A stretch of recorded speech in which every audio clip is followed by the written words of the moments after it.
Who will live? Probably those people who are wealthy enough and powerful enough to have their own pushers of clean food and nutrients. So we need your help, because the United States leadership is what's going to literally save the population of the planet.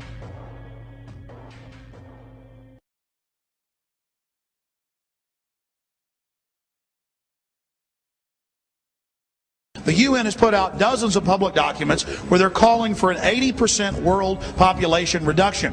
In fact, at the Beijing Women's Conference, the World Conference, back in 1997, the head of the UN Food Program said, "We will use food as a weapon against the people."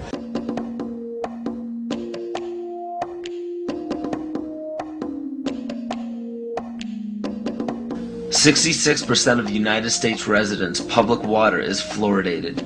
It is known to have tremendous effects on bone cancer, joint problems, bone weakness, lowered estrogen and testosterone levels, and dental fluorosis, which is yellowing of the teeth and pitting in the enamel. Wouldn't it make more sense to enhance public water with vitamins which are meant to be ingested to promote overall health, rather than putting such a toxic chemical in our water with a bogus explanation that it will improve our dental health? We now know that fluoride causes more dental problems than it solves. Something doesn't seem right about this. Do you honestly believe that these companies care deeply enough for the people to spend large amounts of their own money to fluoridate public water when the people already purchase their own toothpaste? But there's a difference between toothpaste and drinking water. We don't ingest toothpaste. If you go to any hardware store and look at any rat poison product, you will only find one ingredient: sodium fluoride. It is the most toxic ionic molecule outside of potassium dichromate. Now Dannon, along with other companies, have begun fluoridating bottled water. It is becoming increasingly difficult to get away from. And the fact that fluoride is also used in many prescription antidepressants shows that it eliminates aggression and motivation in people. Fluoride, to my knowledge as a physician, has absolutely no biological benefit whatsoever. But one of the significant things is that the Russians carried out all sorts of experiments on the people living in the Gulag. One of them, of course, was to fluoridate the water. Why? You fluoridate the water, why people are not as aggressive as they ordinarily would be. In fact, what is the active ingredient in Prozac that is so widely distributed in America today? Well, it's a fluoride compound. And now, we are finding that public water nationwide is showing up with arsenic, lead, cadmium, and thermonium, which is a radioactive form of lead. Cancer, lowered sex drive, birth defects, sedation, and brain defects. Does this not sound like a wonder drug for anyone aiming to control a population? It's quite astonishing, Paul, the degree to which environmentalists have not been educated about fluoride. You know, people have an unconscious trust in their doctor or their dentist, and if you can persuade doctors and dentists that fluoride is safe and good, then you're able to reach the rest of the nation. People believe their doctors and dentists, and that was a way of promoting fluoride for Bernays. Fluoride was killing their cattle, destroying their crops.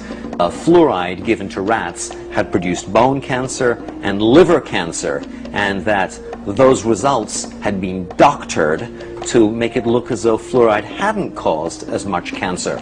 The pattern that we saw, it typically is what we see with other neurotoxic agents that are well known to cause a hypoactivity or a memory problem or an IQ problem. When I first presented the results of these studies, one of the individuals sitting and listening to the results, he says, "Do you have any idea what you're saying?" And he says, "You're telling us that we're reducing the IQ of children." And basically I said, yes.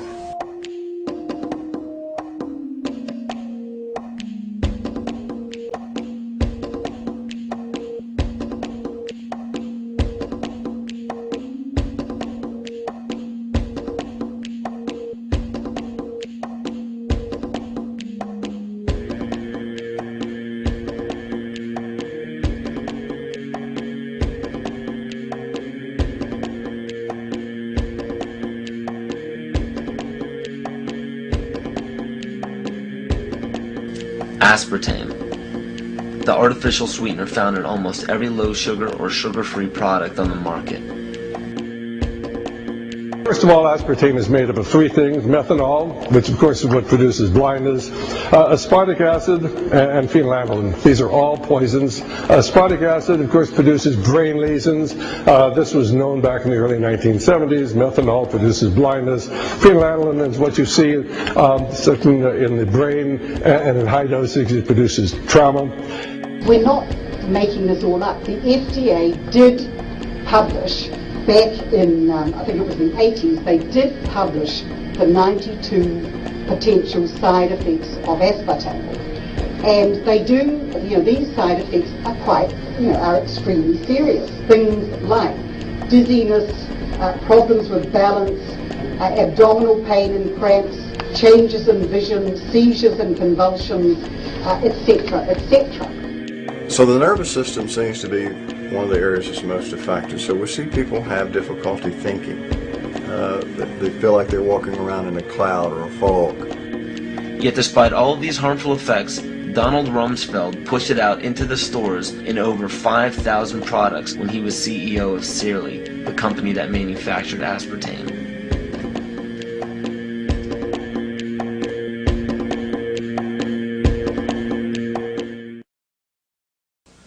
The first is that it's estimated that an agricultural world in which most human beings are peasants should be able to support 5 to 7 billion people. Well, folks, we have 6 billion people right now.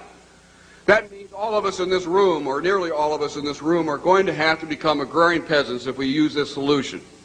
In contrast, they go on to say a reasonable estimate for an industrialized world society at the present North American material standard of living would be 1 billion people.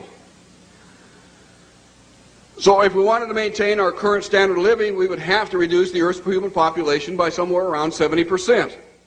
In 1970, just 3 years after the publication of the Iron Mountain Report, which calls for, if we're going to create a world government, we can no longer use war as a mechanism to cause fear amongst populations and therefore allow us to control the behavior of populations through fear. And they settled on, in 1967, in their publication called the Iron Mountain Report, the environmental holocaust. In 1970, 3 years after that publication, Foreign Relations began to publish a series of articles describing the ecological holocaust that was facing the world. And in this particular issue, the first issue done by George Kennan to prevent a world disaster, where it was summed up in 3 points: that the eco-crisis is a global threat so great that it endangers all of life on Earth. I guarantee you that by 2012 there will be a World War III, but it will not be between nations. It will be us and them. They know this. Why do you think the UN is consistently trying to disarm the public and the nations? They don't want us to be capable of fighting back. The proof of this is in the film released by the UN called Armed to the Teeth, where it demonizes gun ownership. It is also shown in the Freedom from War policy put in place by JFK in 1961. President John Kennedy went to the United Nations September 1961, and he presented the United States program for general and complete disarmament in a peaceful world during a speech, and he said, "This is the official program of the United States of America. It's a disarmament program. It calls for the United States to turn over its military to the United Nations." Now, let that sit for a second. It calls for the United States to turn over its military to the United Nations. The program ends by saying progressive controlled disarmament would proceed to a point where no state would have the military power to challenge the progressively strengthened UN peace force. The UN would have all military power. The US population is currently around 300 million. The national debt is currently around 10 trillion. So the current debt, when divvied among the American people, comes out to approximately $33,000 and has been growing at a national rate of $1.46 billion a day since 2006. Now with electronic banking, wire transfers, and credit cards, people have less physical custody of their money. As of right now, The amount of money in circulation is not able to cover the national debt. This was carefully planned since the inception of the Federal Reserve Bank. And the next planned step by the elite is already in play. How are they going to get you to join the new economy? They're going to say, we have a solution. You see, one of the tricks of the Illuminati is they create a problem and then they provide the solution when you beg them to. And pray tell, what will the United Nations suggest when there's a global problem?